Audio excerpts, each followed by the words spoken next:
Beautiful soul, have you ever wanted to speak to angels? Do you believe angels can support you in your daily life? If this is you, go to my website homepage, theangelmedium.com, and sign up for my weekly angel message email. As a gift for signing up, I'm giving you access to free resources, including 31 healing meditations that, if you do daily, are going to help you hear your angels and your own intuition more clearly. Start using these today and you'll see changes in 31 days. Now, take a deep breath. Feel the presence of your angels as they fill you with love, joy, peace, bliss, and ease. And remember, your angels say the messages that resonate with you in today's episode are meant just for you. Hello, beautiful souls. Welcome back to the Angels and Awakening podcast. I'm your host and author, Julie Jancius. And friends, if you have questions about ancestral trauma, generational trauma, we are here with the expert today. Her name is Jen Soriano, and she's the author of the new book called Nervous. If you have seen the cover page or the cover of her new book, it's just a gorgeous book that really takes you very deep energetically. And it also brings you essays on heritage and healing. Yes, thank you for sharing that beautiful image. Jen, welcome to the show and thank you for being here. Thank you so much, Julie. I am really excited to be here. I love your podcast and I'm just thrilled that you invited me. Of course, of course. So I thought that we could start more with like your background because you have not just an expertise from an, what do you call, like educational or book smarts. You've lived this and you've felt this and you've experienced this. So maybe bring people into the mindset of who you are and your background and your story.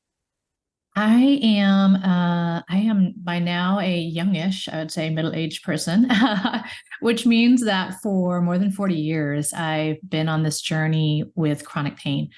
I started to feel odd things, I would say, in my body when I was a teenager, although I was always a sickly kid. I was a really sickly kid, and I grew up in the Chicago area, which we were just talking about before we started recording.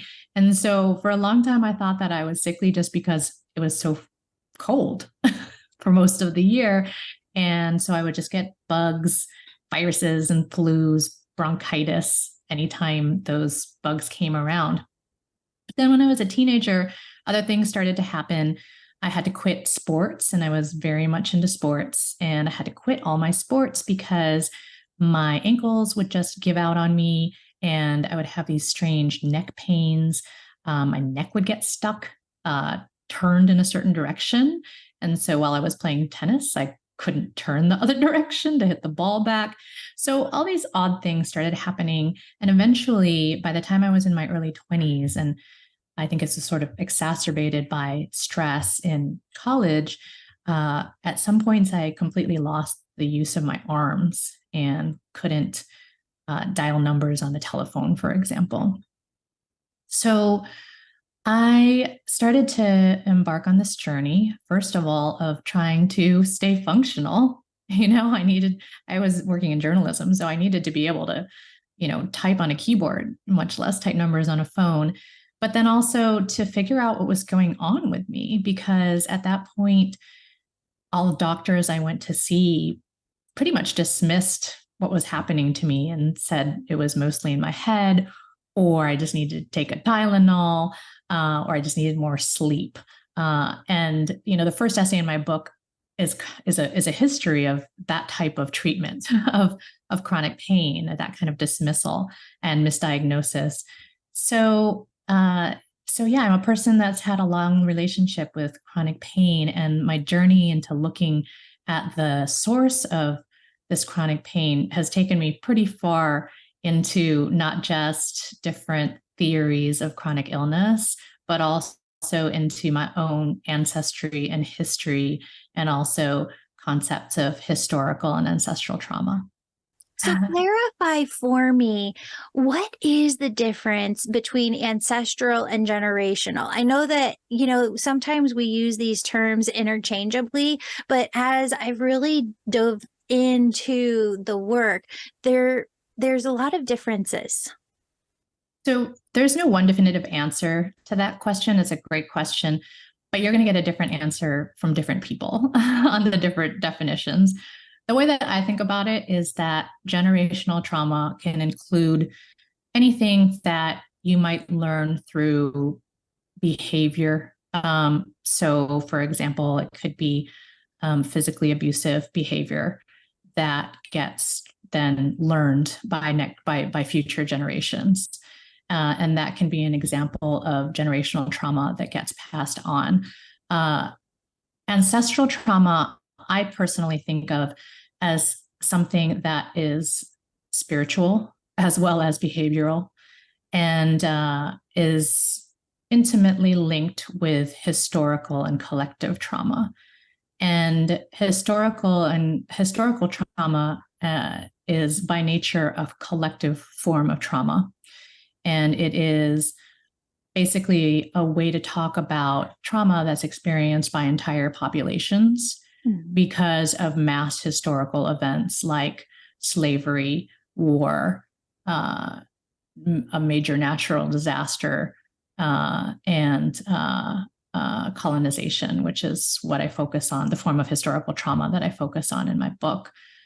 There's one other distinction in terminology that I would share also, which is around the difference between intergenerational and transgenerational trauma. Yeah. So, at least according to the scientific world, the difference is that intergenerational is between two generations, usually what we think of as parents and kids. Yeah. And then transgenerational is across more than two generations. Okay, perfect. That's interesting. So take us on this journey with you. So you grow up having these different ailments that are just starting to come up for you as a kid, and they continue. And you go to the doctor and it's not getting worked out there. How did you end up making the link between the generational trauma and what you were experiencing? How did that come about for you? It was a slow process of accumulating different information and making different connections over time. I wish that I could say that there was like an aha moment, or a moment where like the light bulb just switched on, but there wasn't. There was really a lot of important information and experiences that came together towards an understanding of, so trauma might be at the root of my pain. I remember suspecting that trauma might have something to do with it. This was in my 20s, and I hadn't started professional psychotherapy yet. And I didn't even really know exactly what trauma was. But as listeners will probably understand, because people have spiritual practice and experience, there was still something inside me that knew, even though in my head I hadn't learned about trauma. There was still something inside me that kind of suspected there was something deeper at the root that had to do with, very deep emotional experience, which is essentially what psychological trauma is. And so I kind of suspected that, but I never wanted to say the word trauma. I thought it was maybe a bad word. And then I started psychotherapy, and it was actually a somatic, bodily form of psychotherapy that helped me tune into different parts of my body. And so with that kind of opened up the affirmation that there was at least one type of trauma that was contributing to my pain. And it was specifically with that therapist that I learned about and explored the early childhood trauma that I had directly experienced. And that was specifically emotional neglect. But then I was also at the same time part of a community of Filipino Americans in the California Bay Area that was really active in political work and education work and cultural work. And I began to learn a lot about my history, the history of the Philippines, cultural history of the Philippines, political history of the Philippines, and the history of American colonization in the Philippines. And eventually, I put together all of those learnings with this amazing body of work by Indigenous scholars, specifically Maria Yellowhorse Braveheart and Karina Walters, who, Maria Yellowhorse Braveheart specifically was the one who coined the term historical trauma. And Karina Walters has a whole body of work that's about how we carry history in our bodies and the embodiment of historical trauma and experiences from our ancestors past. And so then I started to realize, I don't think it's actually just my own lived experience. And that really connected with another way of knowing I had in my gut, that I was like, I don't think all of this is mine. It's not just mine. It felt older. It felt heavier than anything I had lived in my own life. And it really made sense once I started to put that all together. Once you really start to kind of go within and unpack this, there are so many different thoughts, feelings, emotions, behaviors that we all have that we didn't just start doing, that really came from what we saw. And I think it's such a different experience to be a parent and look at your child growing up. And my husband and I kind of, I don't know if you call that tongue in cheek, joke about it. We're screwing her up in some way. There's got to be something that we're doing where she's going to be in therapy one day saying, Mom and Dad did this. And my sweet daughter already on TikTok, she'll make fun of my reels because she's like, hello, beautiful souls. So we're definitely screwing her up in some way, shape, or form, even though we are trying our hardest not to. But, when it comes to these thoughts, feelings, behaviors, as you have studied this work, and I've really been looking at dopamine this year and how much is our brains, how much of it is the chemicals within us? How much of it, I guess if you had to put a percentage on it, is learned generational trauma, historical trauma within us? Ooh, that's a good question. I don't know that I can put a percentage on it, but I will say, so I'm going to bypass that. Perfect. By saying that I think the key point is that we are always learning and we have a long memory. Yeah. So it's both of those things. So the long memory, science is showing more and more, is, even if we forget what we had for breakfast, right? Because that's happening to me more and more now, right? Older age. I'm like, what happened this morning? I don't remember.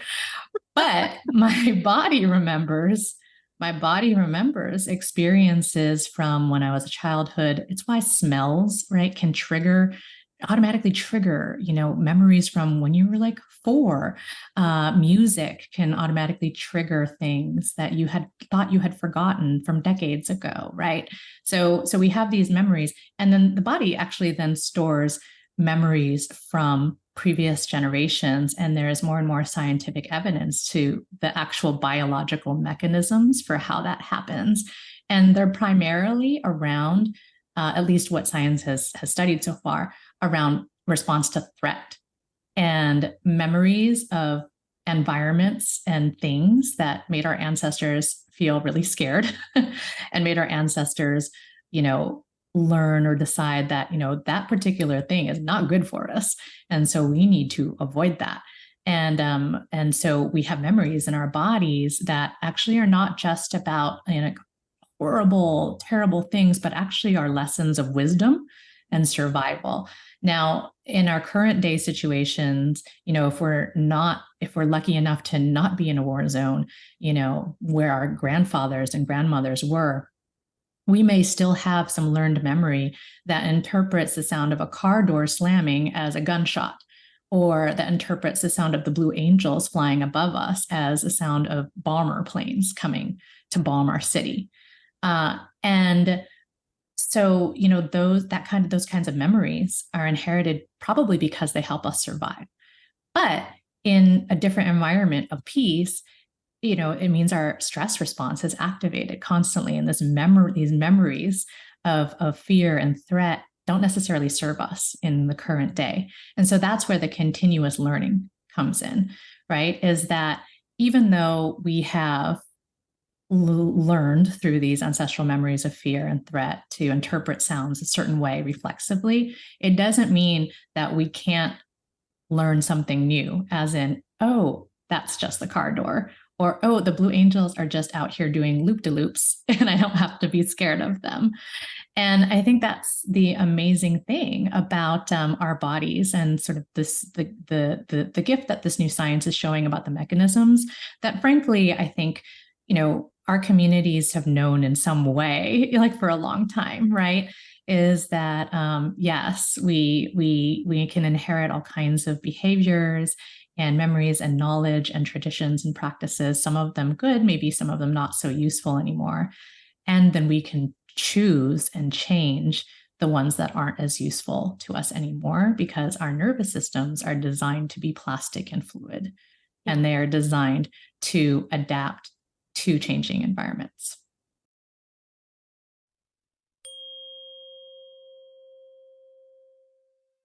Friends, do you want to get daily guidance from your spirit team, but just don't know how to tune in? Or maybe you've been trying to hear your intuition, but you feel like you're not hearing anything back. Or maybe you're hearing something back, but you don't know if it's your spirit team or not. Let me teach you all of this and more in my brand new 4-week course called Be Your Own Angel Messenger. I'm running this class live September 18th. And if this resonates with you, it's because your angels are trying to teach you how to tune into this information so they can guide you more directly in your life, and so that you'll feel more confident following your heart. It all begins September 18th. Be sure to check out the VIP ticket for smaller group lessons. Just a reminder that annual paying members get this course and the VIP ticket free as a perk. Become an annual member before September 17th and receive this course free as part of your annual paying angel membership. Find a link to more info in the show notes below. Now let's get back to the show.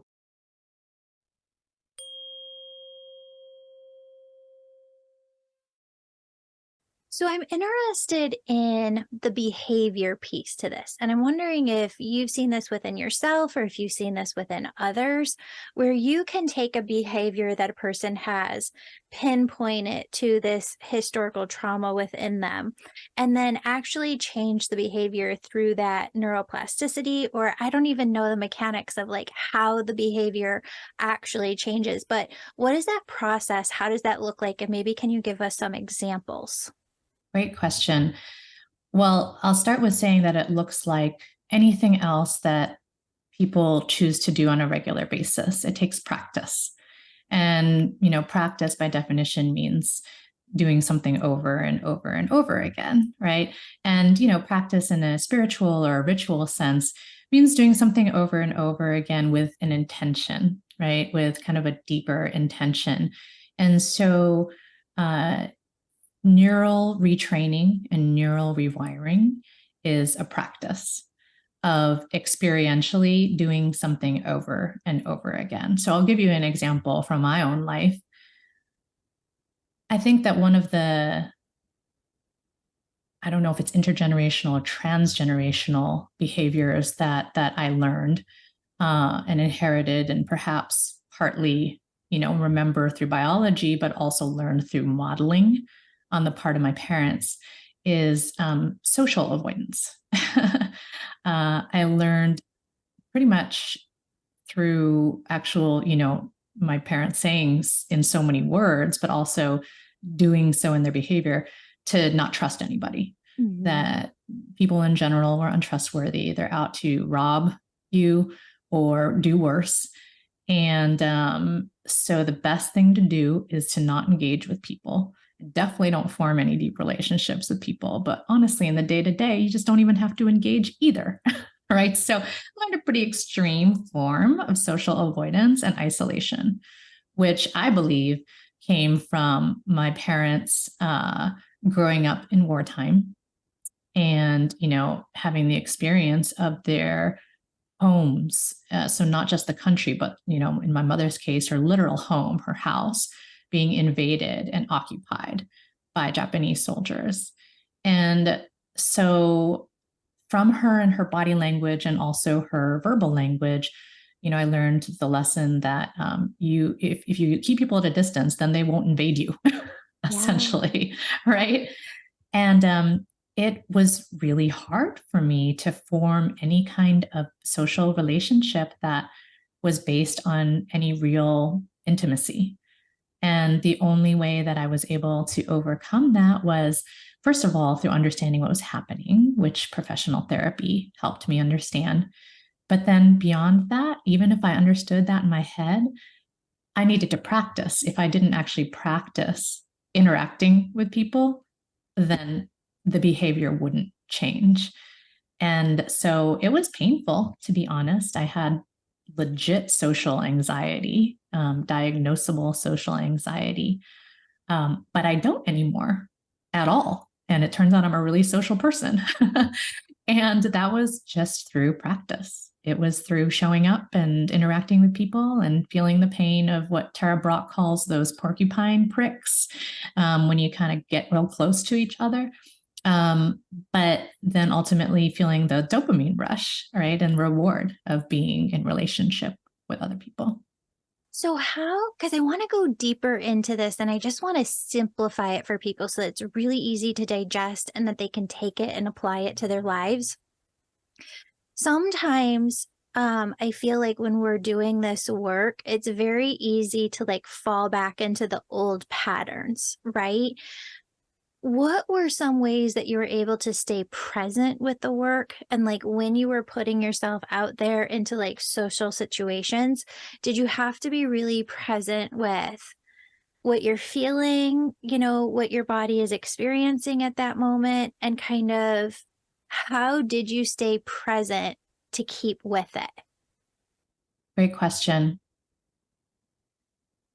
I think it's a balance, actually, between presence and allowing yourself to have breaks and check out. It's like a titration process almost. What does titration mean? So titration means means in this context, I can describe it as doing a little bit at a time as opposed to just going all in. And it's really important when you're working with yourself or anybody else that's infected by trauma.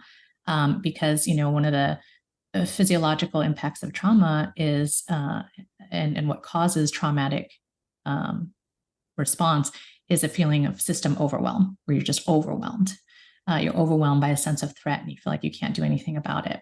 So in order to not be re-triggered and re-overwhelmed, it's really a good idea to be able to take things a little bit at a time. So, I wouldn't necessarily choose to go camping with people for 2 weeks when I didn't have any out. I'd show up events and then be able to retreat back into my own little cave. And I think it applies to any situation around any kinds of behaviors that people are trying to overcome. If someone has anger issues, which I have definitely had in the past, right? It's that titration of okay, I'm going to give myself a break. That this time I, yelled at my kid and probably he's going to be talking about that in therapy, 10 years from now. I'm going to give myself a break and just step back from it. And then I'm going to try again. I'll try again, tomorrow. So I think that titration and stepping in and out of practice is really important. Another thing that's really important is that there's a balance between what we can do as individuals and, taking responsibility for our own behaviors. And then also recognizing that the biggest type of change happens when our environments really support us to change, right? So if I was trying to overcome social anxiety in an environment where everybody was like bullying me, that would be really hard and probably not healthy, actually. And I was in an environment prior to starting to heal where I felt very alienated and isolated, and it made me retreat even more. It was my college environment. And so the fact of being able to then move to California and find this community in which I felt more accepted and where I could belong more, that environmental change was necessary for me then to be able to have the conditions to be able to practice what I needed to practice towards healing. So sometimes environmental change is necessary too. You do. You find that a lot within just spiritual awakening, spiritual healing, that sometimes we have attracted the environmental maybe support system that suited us at the time, but that as you heal, you do need different people surrounding you or different environments. And that's a really hard part of healing work, because it's this, I don't know if the right word is juxtaposition, or just this duality of, you can be so proud of yourself and just so contented and fulfilled with the work that you've been doing on yourself. But at the same time, there can be grief and losses of losing that surrounding. Mm-hmm. Mm-hmm. Absolutely. And to be in a place where you can do individual work and then have deeper emotions like grief and loss be recognized. I think with spiritual work and spiritual community, being able to be around people who share, if not the same spiritual practice, at least values around spirituality, all of that is necessary because, one of the main themes that I explore in the book, and it's a lesson of how the nervous system works, is that our healing is absolutely interdependent on other people. Yeah. And it depends, it does. There's a neuroscientist named Lisa Feldman Barrett who says that the best thing for another person's for your nervous system is another person's nervous system. But the worst thing for your nervous system can also be another person's nervous system. Oh, go into that and explain that, because that's deep. So there's another somatic therapist who is also an author whose name is Resmaa Menakem, who wrote a book called My Grandmother's Hands that was a big influence on me and this book, Nervous. And he talks a lot about how our nervous systems entrain to each other, which means that basically our nervous systems, they will adjust to the states of the nervous systems of the people around us. It's why if somebody comes into a room feeling kind of agitated and nervous, even if they don't speak to you, you might start feeling a little agitated and nervous too. Mm-hmm. But then there's people, who are like, these very evolved bodhisattvas who come into a room and all of a sudden you just feel like you've meditated for a whole hour, right? It's a way of sensing, other people's nervous system states. And Resmaa Menakem talks about how the more that each of us works on regulating our own nervous systems, the more we become catalysts for helping others to regulate their nervous systems as well.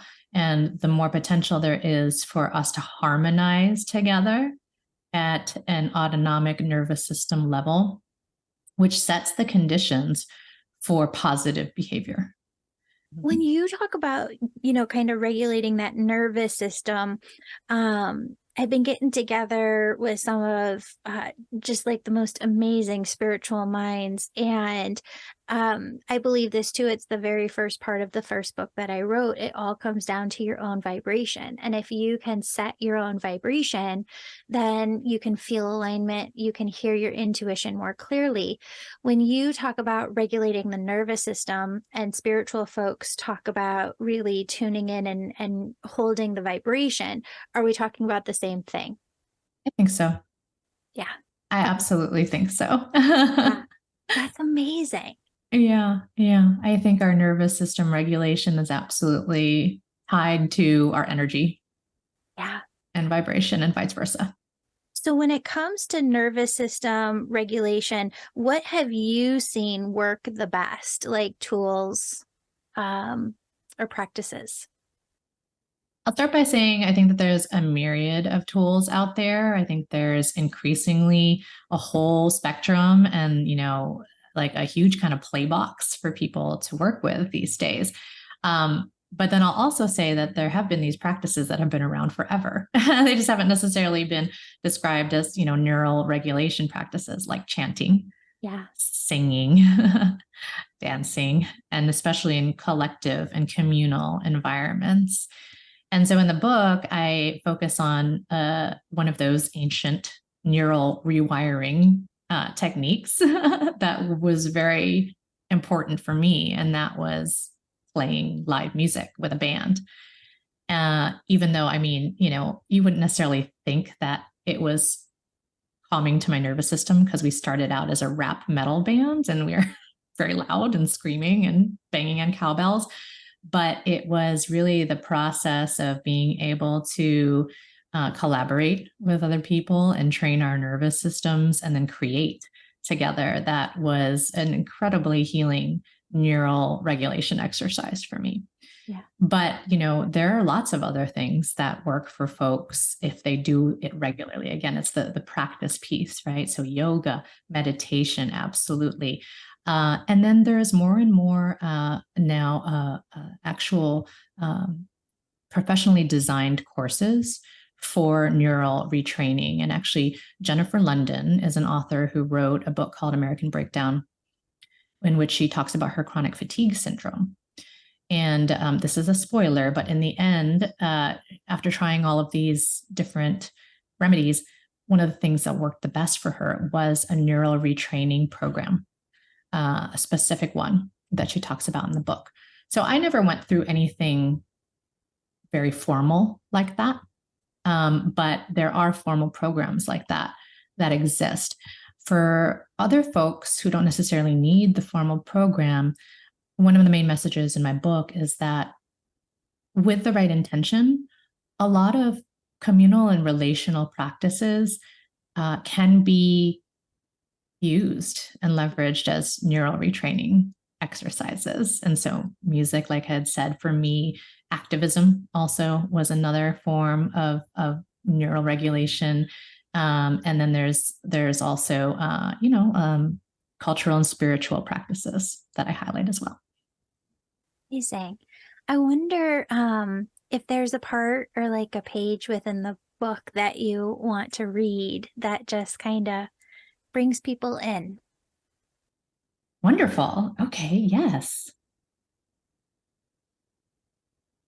As we slowly make our way home, I once again think of our car as an electrical impulse on another nerve in the city's body. We will get there. We will reach our destination. It requires having patience with our ghost-haunted bodies, enough to board the slow boat that hums through troubled rivers. This boat navigates by the North Star of our longings toward a delta where sweet and salt waters mix to create imperfect but rapturously interdependent bodies of health. Spirit, thank you for that. Mm-hmm.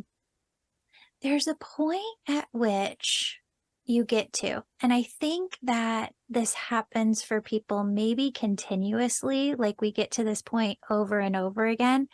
But that point is surrender. And with that surrender comes a peace where you're no longer wanting, striving, needing to make something happen, needing to reach a destination. You just relax into I'm on this journey. I'm with myself. I love myself. I am going to figure this out, but it doesn't have to be on my timeline anymore. It can just happen in divine time. And Spirit said that you're really good at that and just finding that peace. What does that peace feel like to you? And how is it a different experience of life to walk with that surrender, acceptance, and peace instead of the pushing and the wanting to reach a destination?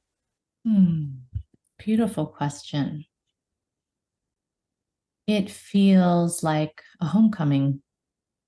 I spent a lot of my life trying to be comfortable in my body. And I think a lot of people can relate to that kind of journey. It was the process of neural co-regulation and processing and metabolizing generational trauma that allowed me to feel that I didn't have to treat everything as so urgent, and that I could look at the world not as a series of problems that had to be solved right away, and that I could look at myself not as a problem that had to be solved, but that I could see myself integrated into the larger worlds in both a physical and a spiritual way that allows for the sense of peace. But trauma, by definition, divides us internally and also from each other. And so facing trauma and being able to metabolize and process and heal from it and retrain our nervous systems is a prerequisite, I think, for many of us to being able to feel that greater connection to spirit and the rest of the world. And in my case, I feel an even stronger connection to my ancestors and my ancestral guides. And that sense of interconnectedness and interdependence and bigness, right? Like this sort of like universal kind of bigness of love is, I think really, it's not the ultimate destination, right? Because we're talking about how we're just trying to accept, but it is a wonderful place to be. And I'm happy to, I feel grateful to have had the resources and the opportunities to be able to heal in that way. Yeah. It's such a powerful thing to connect on your spirit team to all of the ancestors who came before you. And I find a lot of times that when I'm in sessions with folks, they're like, Julie, well, I didn't know this person. Or somebody will come in from generations past and they're like, I have no idea. I never knew that person. But that doesn't mean that they're not with you. That doesn't mean that they're not guiding you. And what's really fascinating too is how much spirit has been bringing in that, because there is truly no time within all that is, it's not really happening linearly.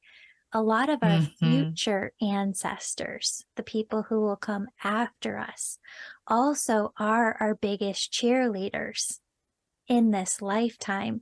They're on our spirit team because our success leads to their further growth and their further purpose that they're able to accomplish here. And so I just wonder what that felt like too, and what your experience was in connecting with those ancestral guides, ancestors, and maybe how you feel more close to them now than at the beginning. I used to really doubt any of the messages and connections that I felt with my ancestors. For example, when I was little, I always had this picture of my grandfather that just stayed with me. I never met my grandfather. I also had never seen a picture of him when I was a child. But in my mind, I had a very strong picture of him. And it was of him holding me as a baby. So I started to really doubt, that type of visitation or vision, because it actually didn't match up with facts. My grandfather was no longer alive when I was a baby. And so, I pretty much chalked it up to, well, that's wishful thinking. But then as I got older, I started to have just more and more visions that I now look at as visitations from my grandfather. And in the book, I talk about a specific instance where I may have actually had like an embodied flashback of one of my grandmother's memories. My grandmother was really devastated when my grandfather never returned from World War II. He was a prisoner of war and he was tortured, and his body was never found at the end of the war. And that affected my grandmother for the rest of her life. And not too long ago, just a couple years ago, I had this embodied experience of all of a sudden needing to just fall to the floor. And I was just overwhelmed with grief. And I kept on saying, I couldn't save him. I couldn't save him. And for hours after, I felt in my body that I had lost somebody that I loved and I had no control over it. And so I've had now multiple experiences like that, as well as been able to talk to my grandfather and grandmother through ancestral transmission sessions. And there was one moment where my friend Angela was channeling my grandfather, and he was talking about how he had experienced many lifetimes and many wars on repeat. And, and then he started to talk about my son in the way that you're talking about it as like a future ancestor. And one of my favorite things about that conversation was, in the end, because I was asking him for advice about how to better raise my son, how do we end these wars on repeat? And he just went straight to, your son is a comedian.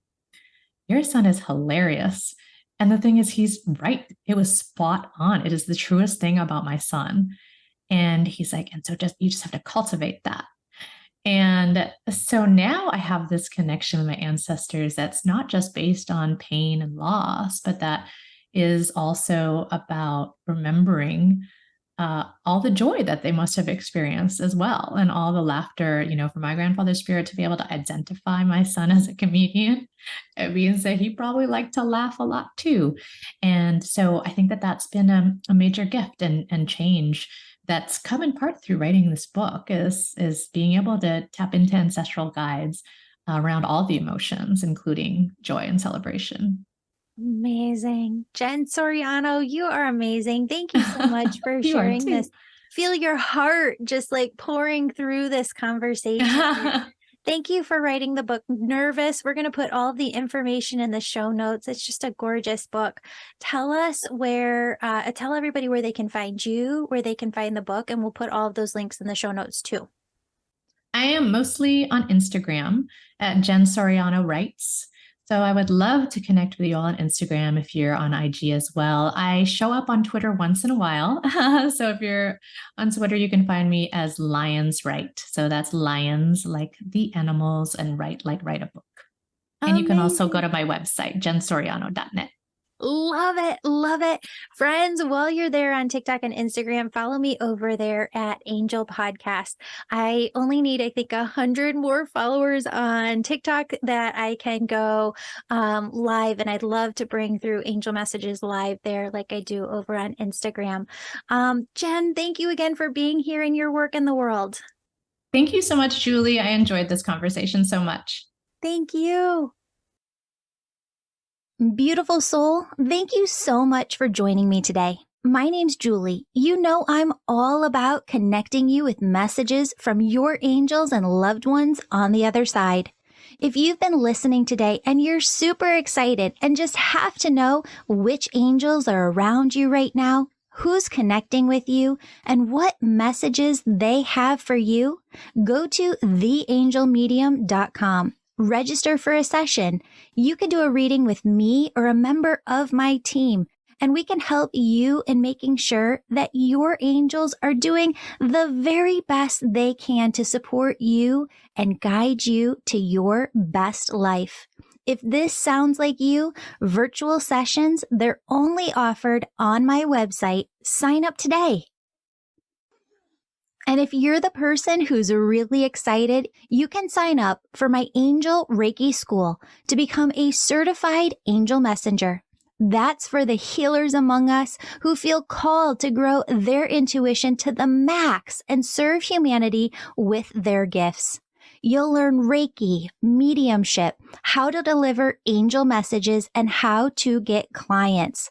That's the Angel Reiki School at theangelmedium.com or DM me on Instagram at Angel Podcast with any questions. Before you go, connect with your angels by placing your hands on your heart. Take a deep breath. Imagine a doorway filled with God's unconditional love is right in front of you.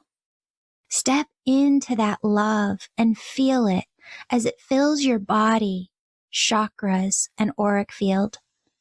Now ask your angels, what would you have me know today? And open yourself to the positive, loving messages they have just for you.